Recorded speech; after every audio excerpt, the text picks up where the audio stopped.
I think I'm going to need this. Oh yeah, in the immortal words of Bobcat Goldthwait, I got a haircut, if you can't tell.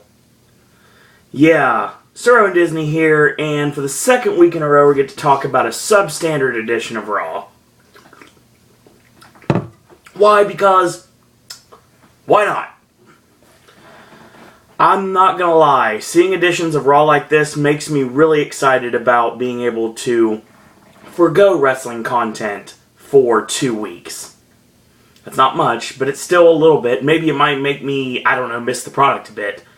Now granted, I'm going to miss NXT because I've really enjoyed NXT, and I'm really going to miss TNA because Impact's been spot on lately. Raw's, on the other hand, yeah, not working for me. Not working for me at all. SmackDown is kind of like the forgotten child that they throw in the closet, and they basically take them out at parties to have them do dancing for people, and that's basically all that SmackDown is now. And basically, it's all filler from Raw, and on top of that, you also get short matches and recaps. Not as much as Raw's recapped, but still recaps. Raw this week was basically just recaps. And you know what? I understand recapping something we just saw. And I understand for the people that were not tuning in. But this is the Labor Day edition of Raw. So it makes sense to me that it's not going to do very well the ratings anyway. So why not? Just not throw anything at us and see what sticks. It's just been horrible. Horrible show. Let's get into it, shall we? Oh, by the way, it's Tuesday. Officially, that means 16 days. Actually, it's Tuesday. That means 15 days. Owen can't do math, but he gets up again, just like this shirt. Now, I'm just so frustrated. Now I know how Doug Walker feels sometimes. Okay, you know what? Forget it. Before we go into this abysmal edition of Raw, let me throw out a few nitpicks I have here. Now, granted, sorry about the silences, but deal with it. The thing is, you have to look at it from this perspective. Raw at this point is a glorified clip show that has matches on it, but it does every once in a while throw some really entertaining stuff our way. Most of the stuff on Raw tonight was not entertaining in any way possible. And it's really dumbing down my intelligence level to be able to recap this stuff, because it's getting unbearable. It really is. There's a lot of stuff I liked tonight, but the stuff I didn't like fully outweighs what I did like. I'm tired of so many recaps. I understand putting over the network. I totally get that. It's a business thing, and what's best for business is obviously to put over the network. I totally get that. I happily have the WWE Network, and I did resubscribe. Why? Because I need access to the pay-per-views for you guys, so I can do recaps for you guys. And I will continue to do that, plus NXT. But NXT lately, I've been watching another means, so I haven't even been watching NXT on the network. The only thing I do on the network right now is actually watch the pay-per-views. I need to go back and watch all the old WCW stuff. You know, the stuff that made me love wrestling in the first place? I was a big WCW fan growing up. As a matter of fact, there was almost no shows that I missed at the Charleston Civic Center growing up watching WCW. I was in attendance for all the Nitros. I was in attendance for the pay-per-view, which was sold out in 1999. And I really was there for all the Charleston shows. That's back when WWF did not run Charleston, they ran Huntington. And WCW did not run Huntington, they ran Charleston. Weirdly enough, both ran Wheeling. How strange is that? Now, I will state another thing, too. I was a big WCW supporter. I watched Nitro religiously. Like, Nitro was my show to watch. Raw I got around to every once in a while. But Nitro was something I watched all the time. And I was a big WCW fan and a big WCW supporter. And right as I speak right now, they're showing the historic first edition of Monday Nitro. And I'd love to be watching that, but instead of doing that right now, I can go back and watch that on the network later on. But right now, I got to give you guys a little piece of my mind. Now, here's the thing. I understand completely that we're going to get Roman Reigns forced down our throat. I understand completely John Cena's not going anywhere. I get that. I have no problems with John Cena. I have a problem with what they did with Bray last week, but that's more of a nitpick than anything else. John Cena needs to be strong, and if he's going to go against somebody as unstoppable as Brock Lesnar, I totally get that. Do I think Bray Wyatt was the right person to do that to? No, not at all. Should have been someone else. Bray does not need to lose any more credibility. As a matter of fact, he wasn't even on Raw in a match this week. He just had a promo setting up what is going to end up being a steel cage match against Chris Jericho on Raw next week when they're in Baltimore, Maryland. Another old WCW stomping ground. Now, there has been rumors that Jericho and Bray would have one last match on my birthday at Night of Champions, and that would be the end of the feud. Jericho would bomb out and go tour with Fozzy, and Bray Wyatt would move on to something else.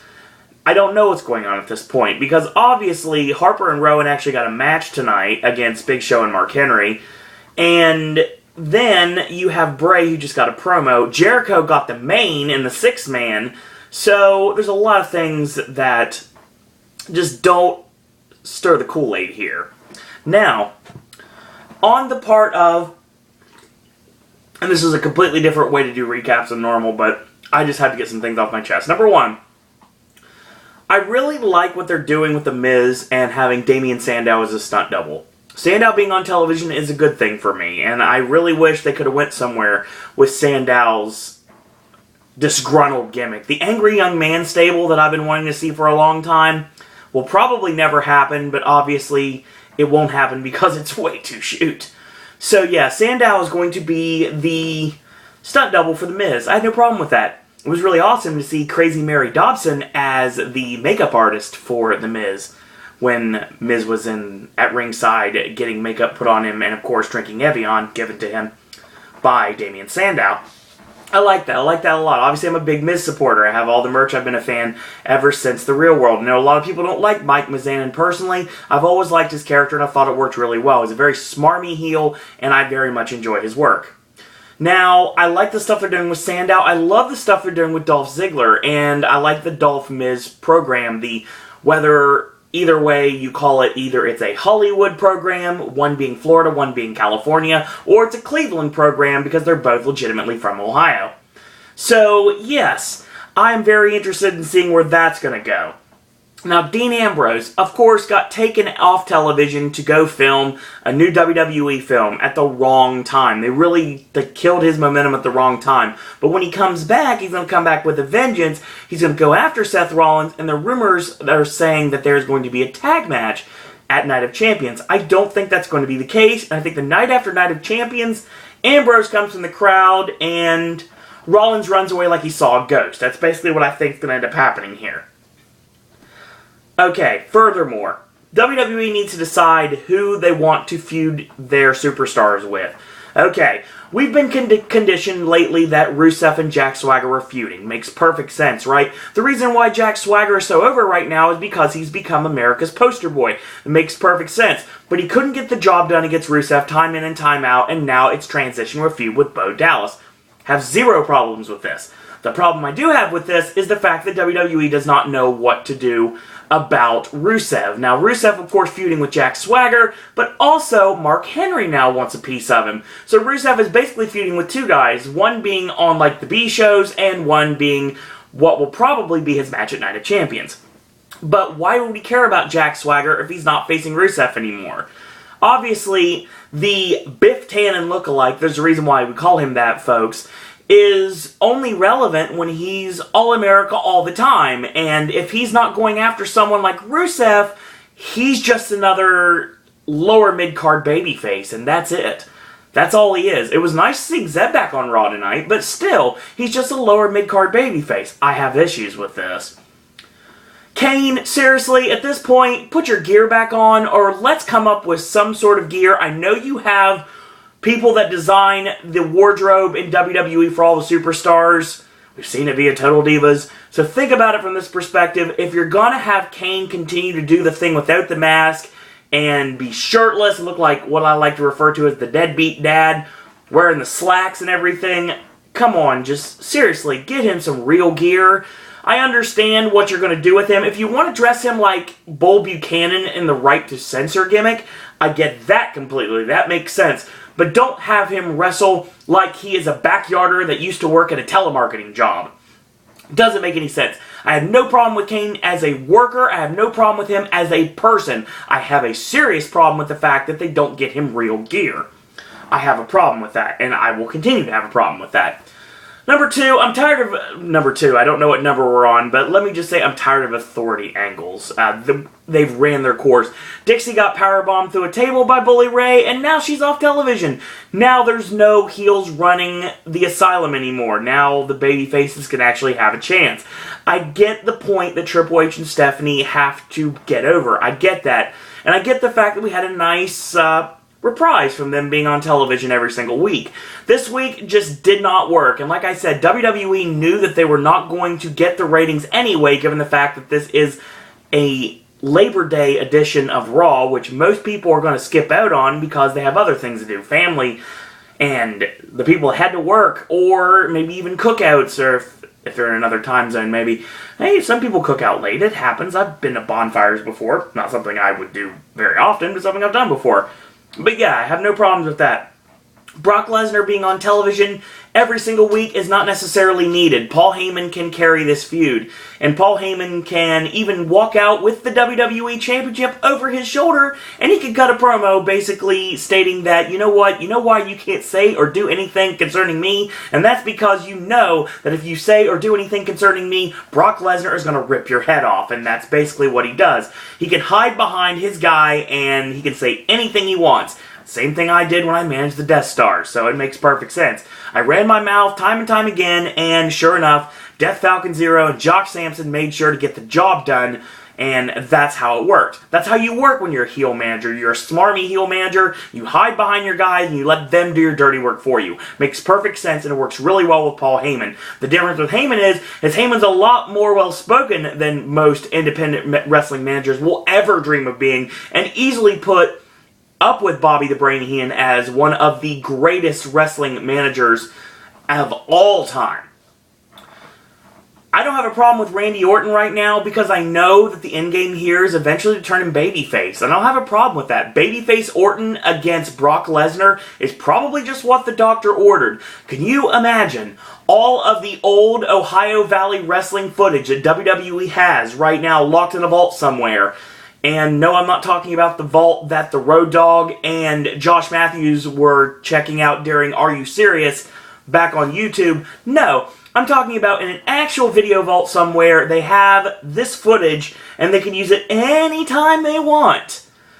This will help build the Brock Lesnar-Randy Orton program when they decide to pull the trigger on it. I don't know if it happens this year. I think this is probably a great thing to get us into 2015. But then again, they're keeping Orton heel for the time being. I completely get that as of this moment.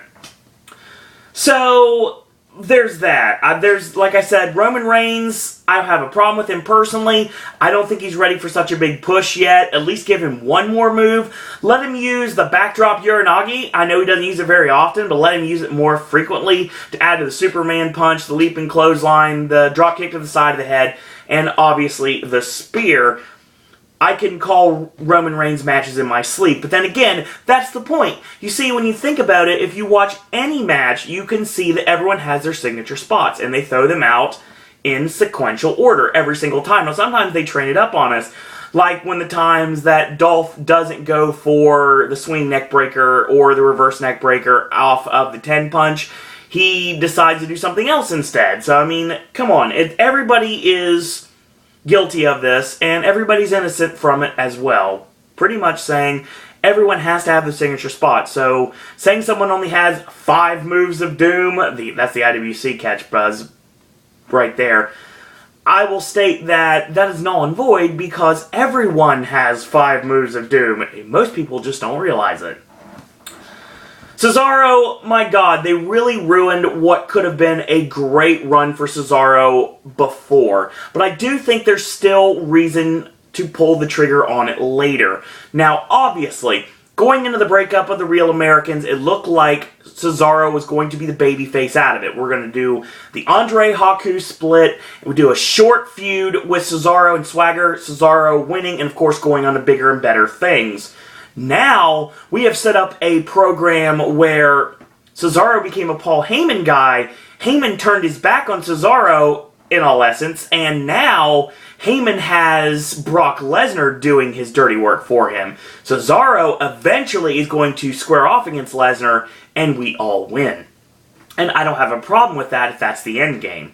Sheamus, at this point, Cesaro needs to take the U.S. title off Sheamus, and I could see possibly them doing a double turn. I don't know how likely that is, but they could do a double turn with Sheamus ended up going heel and Cesaro going face. I think that should happen down the line, and I think Sheamus should be joining the Authority. I thought that should have happened a long time ago, and I really think he should be in Kane's position. As a matter of fact, I think Kane should cost Randy Orton or Seth Rollins a match so badly that he gets booted out of the Authority, turns babyface again, and this brings Sheamus into the Authority. That's what I'd like to see. So we've got Total Divas coming up, and it starts this Sunday on E! I watch, I'm not gonna lie. I love Summer Rae, everyone knows that. And that means we have to promote the Divas. We have to promote the Divas. And obviously the only way to promote most of the Divas locker room, no offense, is these soap opera storylines that we all hate so much. Daniel Bryan himself went on record and said the storyline that Stephanie hired somebody to make claims that he was cheating on Brie was completely stupid. And for your talent to say that, that's one thing. So, we get this storyline with this growing up Bella stuff. We're doing Brie versus Nikki. They're gonna fight, and I don't care. The Bella twins are exactly that, the Bella twins. They don't need to split them up. It's a bad idea, especially when you don't really have anything for either one of them to do right now. Especially for the fact that Nikki has been played up to being able to say all of these things about her sister just to get a Divas title shot. And that's exactly what she's going to get because she was named #1 contender, even though AJ did not invoke her rematch clause. And she is the rightful #1 contender, even though she hasn't asked for a rematch yet. That means she still gets one, and that means she still, by default, is the #1 contender until they name a reasonable opponent for her down the line. We had that 6 Diva tag match, and it was just basically to show off the new cast of Total Divas. I didn't know Layla was on Total Divas. I'm guessing that she's not. I'm sure she just needed to be in this match. I don't know where Natalya was, because Natalya should have been in this match, obviously, because Natalya is the other cast member of Total Divas. So we get Big Show and Mark Henry, have nothing for either one of them to do, except the fact that you have to have Mark Henry try to take on Rusev, which I absolutely love. But now you're also making Mark Henry work double duty because you're making his team with the Big Show more prevalent, and I don't like that at all. I don't think it works because, believably, there's not many people that can beat a team like that. I get that you need to have world beaters in a tag team division. That makes perfect sense. If they're the baby faces, it makes no sense at all. Now, Rowan and Harper were getting pushed and getting hugely pushed and having great matches with the Usos every single week on Raw and every single week on SmackDown and all the pay-per-views. And that was all fine and good, but they did not pull the trigger to put the titles on the Wyatts. So, now you have a completely different situation. You move Stardust and Goldust, you turn them heel, which actually works really well because you have them creepy, weird, and evil now. So it works perfectly. I like it very well. If you look at Stardust and Goldust without knowing anything about backstory or pedigree or the fact that they're baby faces or anything they've done in the past, you just turn on WWE programming and you see Stardust and Goldust, you think right immediately, those guys are pretty weird. Those guys are pretty creepy. I think those guys are evil. You wouldn't even have to hear any commentary whatsoever in the commentary. My God, get me started on the commentary here. Obviously, from someone who has done commentary before. And I'm not talking about on these videos, which I love to do, and it's one of the things I love to do most about these videos is actually call the match. Because that's one thing that is not done enough on broadcast wrestling, and that is people actually calling the match. I understand. You have to get the spots over a little bit less, and you have to get the storyline over. I think there can be a common bond to get them both over at the same time. Joey Styles was good at that. Josh Matthews was good at that. And Jim Ross used to be good at that when he wasn't talking about who played football for what team. But then again, Jim Ross was one of the greatest commentators of all time. I cannot say anything bad about him at all. I obviously hold him in great with Gordon Soley and some of the other greats in the history of the business, especially doing play-by-play. I like Mike Tenay's stuff because he actually cares a lot, and I think Mike Tenay and Taz are probably, by and large, one of the best announced teams that exists right now, because the announced team on Raw is just abysmal. I love JBL. I love JBL a lot. I think JBL, his heel run as champion, I loved it completely. I'm not going to lie about this. I used to use JBL on SmackDown all the time. I used to play the game. But he's become tiresome. Jerry Lawler just does not care. He's cool. I get that. Jerry's awesome. And I can tell he still wants to wrestle. He still wrestles on the weekends. And even having the heart attack, he still wants to wrestle. I understand it's not a good idea for WWE to have him wrestle every week. But save it. If they really want him to get back in the ring, Lawler's obviously going to want to wrestle more than he wants to do commentary, regardless of what anybody says. It's just unbelievable. Michael Cole, like I said, they really need to start grooming somebody to take his spot. Michael Cole is becoming he just shills and steals from me all the time. Because I know you guys are watching because you're taking my lines. You're taking my lines every single week. I notice these things. I notice sometimes that you say certain things that I've said on these videos before. And it might be coincidence, and it probably is, but you never know. There may be somebody out there in Stamford, Connecticut, and I don't mean Matt Hotchberg, watching my videos and saying, hey, we should just have one of our announcers say this on Raw or SmackDown tonight. I love the NXT announce team. I think it works really well. I like the broadcast booth in NXT because they get the storylines over and they also get the match over. That's something that is missing from broadcasting nowadays. Now, it blows my mind that some announcers don't know simple wrestling moves. And that just something obviously I have to get used to because this day and age, the fans don't necessarily want to be told every single thing. They just want to hit high spots, high spots, high spots. And that's the end of that. So yeah, let's talk about John Cena. I understand John Cena is important. He's completely important to the program. I totally get that. But let's talk about John Cena during a match where two guys are battling for 15 minutes and they're throwing bombs at each other. And they're basically, I'm not saying literally, but they're throwing their best arsenal at each other, and it's a great match. The crowd's into it, but let's talk about what John Cena had for breakfast this morning. I have complete problems with this. Let's look at my other notes, shall we? I didn't even go into the show at this point. I'm just agitated. Curtis Axel is now basically not doing anything because Ryback's injured right now, so they're not going to go anywhere with that at this point. I get that. Adam Rose, thank you out there for all the people that tweeted Adam Rose last week and got him back on Raw this week. I understand he did nothing really major, but he got on Raw this week, and that's a good thing because Adam Rose on Raw is good. And for those of you that don't like Adam Rose's gimmick, you don't get it. I totally understand that. I know people out there don't like the gimmick. I know that it's not something that everybody is going to think that is their cup of tea. But you know what? It works in NXT, and it doesn't necessarily work in the big arenas the WWE puts on programming. There's ways to salvage this, and the Bunny is, of course, something they've been talking about. Is it Zack Ryder? Who is it? But the Bunny is the one who actually attacks tonight and attacks Heath Slater, so that continues. And then Rusev squashes Zack Ryder. Like I said, Zack Ryder is really underutilized, and I really hope they do more with him. The Usos are not as over as tag team champions as they once were. It's time to get the titles off of them. So, yeah, that's what we've got right now. This show was all over the place in every single way possible. And usually I call these shows move for move. I will. Just give me a second.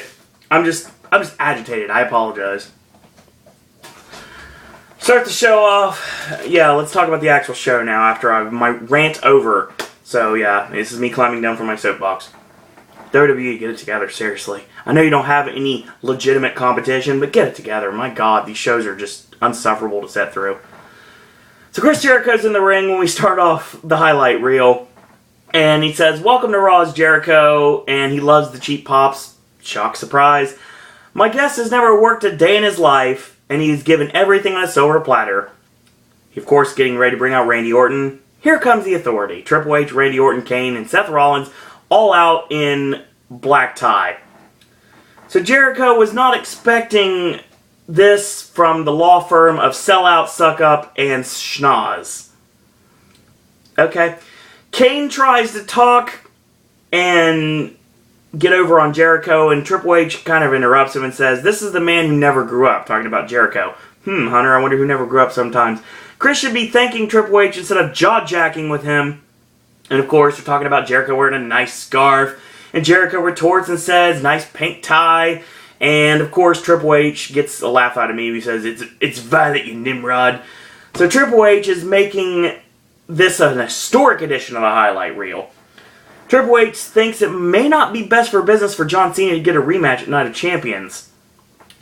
So he's contemplating naming a new number one contender. This brings out Randy Orton to actually say something, and he says the only one who can beat Brock Lesnar is him. Kane thinks it should be someone who wears a mask and is the inner demon, and it should be basically him. Seth Rollins thinks the future has already arrived, and Mr. Money in the Bank should get the shot. Obviously, we're in Iowa, in Des Moines tonight, which Iowa is the home state of Seth Rollins, so Rollins is more over than normal this week. I.e., check out the Ryback pop from Las Vegas a couple weeks ago. Jericho, of course, thinks it should be him. He's the first ever undisputed champion, and he's been a world champion numerous times, so obviously it should be Jericho. John Cena comes out. He doesn't walk, he doesn't do a stupid salute. No, he actually comes out walking seriously. It's like the old Scott Keith rants. It's John Cena, ... and he's walking. So Cena wants to know what Triple H is even talking about. He invoked his rematch clause, and Triple H authorized it. And of course, Cena decides he wants to throw suing on the table because he basically says, if you don't adhere to what you said, I will sue you. I will own this company. And he's turning into Andy Kaufman here, apparently. He says, I will own this company, and then the first thing I will do is fire you. I can't even believe that in a storyline perspective. So Triple H says, you know what, I like the term. It's like all about hustle, loyalty, respect, and a lawsuit. You're being blinded by your own redemption. Threatening lawsuits? I mean, come on. My job is to do what's best for business. Every single day. I don't think you're best for business, Cena, but you know what? Brock ending Cena's career, not best for business either. Rollins says, you know what, let him have the rematch. And if an opportunity comes knocking, maybe option B will be the choice this time around. Orton wants the winner. He doesn't want the match anymore. He's like, forget it, I'll just ask for the winner. And Jericho says, you know what, I've had match upon match. Well, he's seen Orton have match after match, but he always came out on the losing end of all those title matches. So Orton says if Roman Reigns were standing there right before him, he would drop him now. Cue Roman Reigns normally? No, they let him go a few seconds, and then Roman Reigns finally comes out. Of course, he's, just like I ranted about on SmackDown last night, he basically still wearing the Shield gear, but it's got a blue stripe, and that's it. Here I am, Randy, drop me. You don't seem too happy to see me. Roman Reigns belongs in that mix. No, not yet. So Triple H wants a chance to give everybody in the ring to impress him and get him to choose them as the rightful number one contender to Brock Lesnar at Night of Champions. So he makes a six-man tag. It is John Cena, Chris Jericho, and Roman Reigns taking on Randy Orton, Kane, and Seth Rollins. Triple H says he'll be watching. Seth tries to attack, and he ends up regretting that rather quickly. So since I already did my rant in the beginning, I just go right in the next match. How's that sound? Cesaro and The Miz with Damian Sandow, of course, at ringside with the with his makeup assistant, Crazy Mary Dobson here. And I really thought it was interesting that, yeah, I thought that was kind of cool the way they did that. And like I said, I mentioned the fact that I really like this angle. I like Sandow being the stunt double. The fact that a DQ does not mean anything because apparently Miz can have his stunt double run in at any point and take the fall. So I have no problems with this. Sheamus midway through the match hits the clubbing blows on The Miz and the Finlay roll connects and gets a 2 count on The Miz.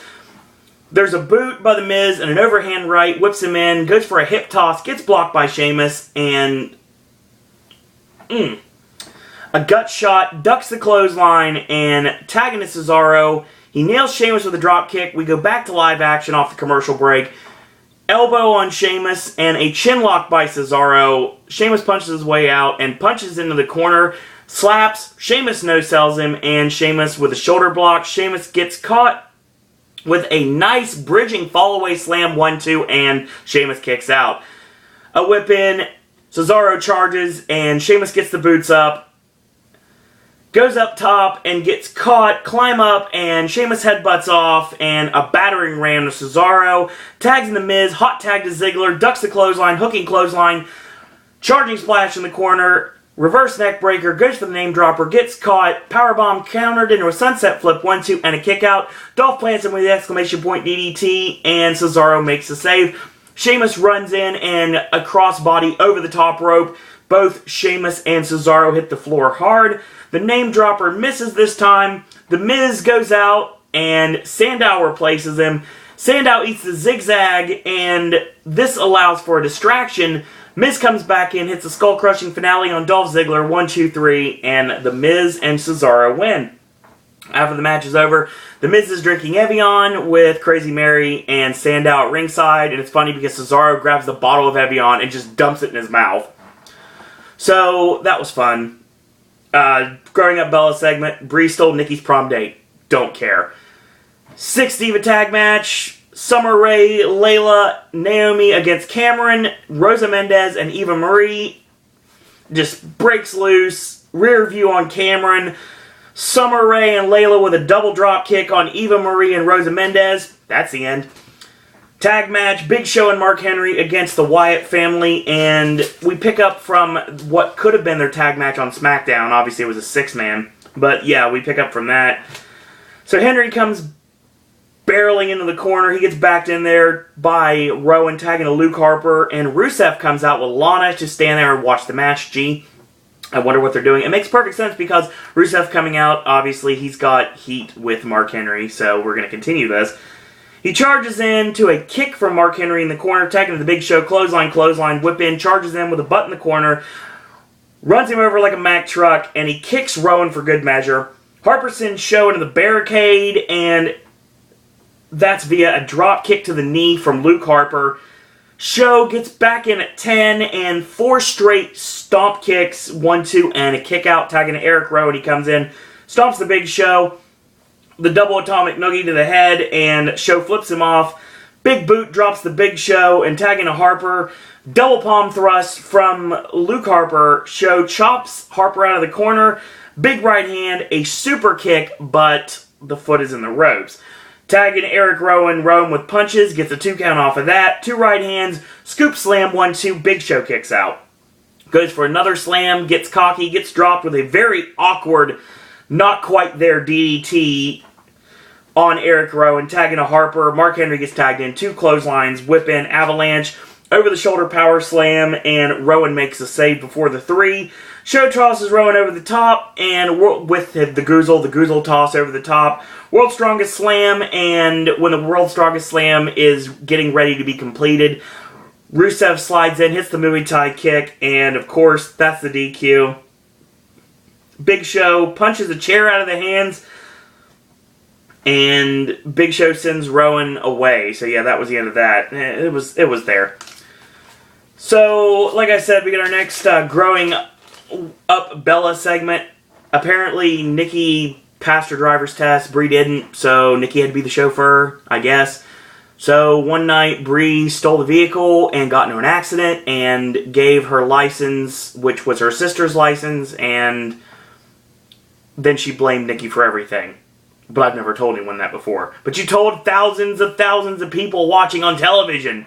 Just dumb. Straight up dumb. Don't care. Paul Heyman comes out, says Brock Lesnar emasculated John Cena at SummerSlam. John Cena's not listening to reason here. He needs to stay down, and not be so quick to fight back. He's a cash cow that will be milked for the last time at Night of Champions. I like that line. We get our Jack Swagger against Curtis Axel match. This is pretty short. Bo Dallas comes out midway through, and a clothesline, front clothesline, and clothesline to the back of the head from Axel barely connects there. So, chairs are set up at the top of the ramp. Bo Dallas has 3 people come out, and in the ring, there's actually a match still going on. Axel nails a standing drop kick, and Swagger gets knocked to the floor. Axel tries to go through, and of course, he gets a neck snap for his troubles. Ducks the clothesline, and a clothesline from Swagger, charging knee in the corner. Swagger bomb gets caught by a boot, and the boot is caught, turned into an ankle lock, and the Patriot lock gets the tap out. Bo Dallas is on the mic. He says, "Congratulations on your victory." He introduces this guy named Richie, who's a former farmer. He bet a month's salary on the Rusev Swagger match. Gambling is bad, folks. And then he did Double or Nothing, so they're repossessing his farm. And that's the end of that. Angelo apparently is a tailor, but he failed his citizenship test because he was so distraught that Rusev did not lose to Jack Swagger. And Swagger can get the job done. So because he didn't pass his citizenship test, he's being deported back to Italy. Well, apparently there's a girl, Jennifer, and her son's favorite wrestler is Jack Swagger. But now her favorite is he wants to be like Vladimir Putin. But everyone out there can turn it around if they simply stand up, put their hand on their hearts, and say, all you have to do is believe. Bo Dallas is gold every single way possible. Adam Rose and Titus O'Neil's your next match. So the bunny hops to ringside, distracts Heath Slater, and Slater shoves down the bunny. The bunny double legs him, starts pounding away. Titus, of course, is distracted by this, and he gets rolled up by Adam Rose. 1, 2, 3. After the match is over, they, as a collective, toss Slater on the steps, which actually gets booed from the crowd. The bunny hugs Adam Rose, and that's the end of that segment. Growing up Bella, Nikki tried to help Brie graduate, and she did so by taking her exam for her, and Brie passed her flying colors, but Nikki never told anyone before. Don't care. Rusev against Zack Ryder. I'm just happy to see Ryder on television again. Rusev squashes him like a bug after a nice little sequence here where he charges in. Ryder got the knees up, goes for the Rough Rider, and he gets countered into the fall-away Samoan drop, Muay Thai kick, stomp, accolade, done the party. Mark Henry comes out, chases Rusev to the back. Mark Henry is the strongest man in the strongest country. Undefeated doesn't make you unbeatable. Henry's opened an international wing in the Hall of Pain just for him. So Triple H and Stephanie are talking. They want to get back. Okay, whatever that means. And here comes Stephanie coming out to absolutely zero reaction from the crowd. Nikki comes out, and the boring chants start, and they get low, and they're low, they're low. They get louder and louder and louder, and eventually almost everyone's doing it. So Nikki is officially named the #1 contender to Paige's Divas Championship. Brie comes out. They are you. AJ comes out, looks at Steph and goes, "Hi, boss lady." One of the best lines of the night. Don't forget, I'm the #1 contender, and I don't play well with others. Why don't Brie and Nikki try to settle their differences elsewhere, and you can leave the Divas title to me? Crowd pop for that one. Here comes Paige. He's like, you know what? One thing missing is the bloody Divas champion. Great delivery from Paige there. Nikki will forgive her Nikki will forgive Brie if Brie just simply quits right now. So Nikki reads Brie the right act, and finally, Brie ends up shoving Nikki into Paige. Paige gets dropped. AJ skips around, runs into Stephanie. She has the championship. Stephanie wants her to give it back, and AJ gives the title away, and Paige takes the title back. So that's the end of that. Next week, Bray and Jericho steel cage. Jericho is, of course, in action tonight, and Bray is on a promo. He says, "Time to pay for your sins, Chris. How long will it take? How long will the rat run from the serpent? Run." Jimmy Uso against Goldust, a match I called before. Jay, of course, still injured from his attack from SmackDown, even though they put it over the fact that he got injured on Raw. But it was further aggravated on SmackDown in the match with Stardust I talked about yesterday. So Goldust goes for the apology again, and of course, Usos having none of it. They attack, and we pick it up midway through. The Samoan drop on Goldust, Rikishi special connects, super kick, and Stardust ends up putting the foot on the bottom rope. Samoan suicide dive on Stardust, and a boot to the head from Goldust when Jimmy gets back into the ring. Final cut finishes the match. After the match is over, Goldust drops Jay's knee on the ring steps. Stardust chair shots him in the knee, and they have laid waste to the Usos. Okay, so Total Divas coming this Sunday.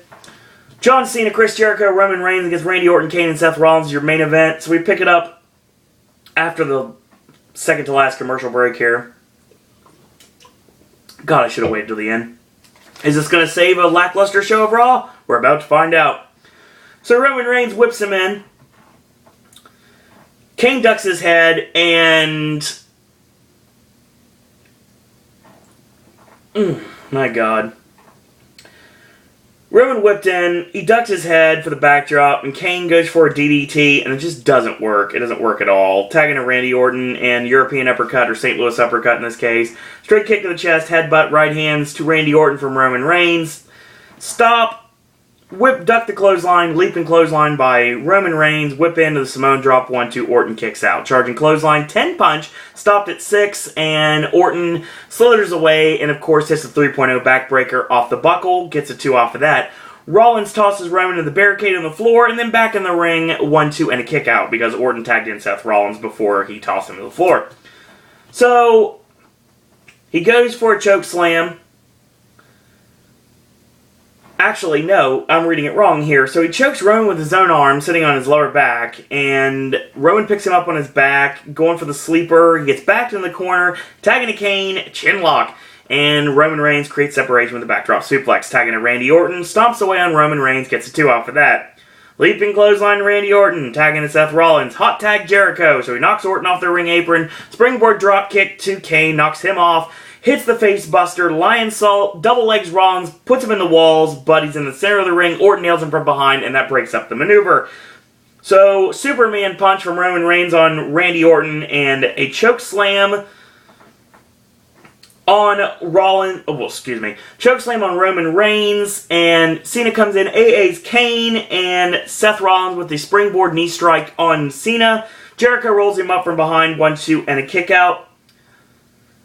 So, an enziguri kicker in this case. Rollins breaks out the Ghetto Blaster again, gets a 2 on Jericho. Code breaker to Rollins. We go to commercial. Bad placement, folks. Bad placement. We come back to live action. Orton's got a chin lock on Jericho. Gee, shock, surprise. And Jericho fights out with punches. 3 big chops, comes off the ropes, and the Samoa Joe Snap Power Slam connects 1-2. Jericho kicks out. Tagging to Seth Rollins, and Rollins with a chop, an overhand right, and the charging forearm in the corner. Rollins goes up top, he dives off, and a Pillman counter. 1-2, and no pin there, actually. Jericho with a Pillman counter. He dove off, and Jericho with a drop kick, if you didn't know what a Pillman counter was. Tagging to Kane. Right hand drops Jericho, gets a 2 off of that. Whip him in. Sidewalk slam off the buckle, 1-2, and a kick out. Kane back to a rear chin lock, and Jericho punches his way out. 2 chops, whip in. Charges in, he gets the boot up, does Jericho, dives off the middle rope, and a nice right hand from Kane gets the 2 off of that.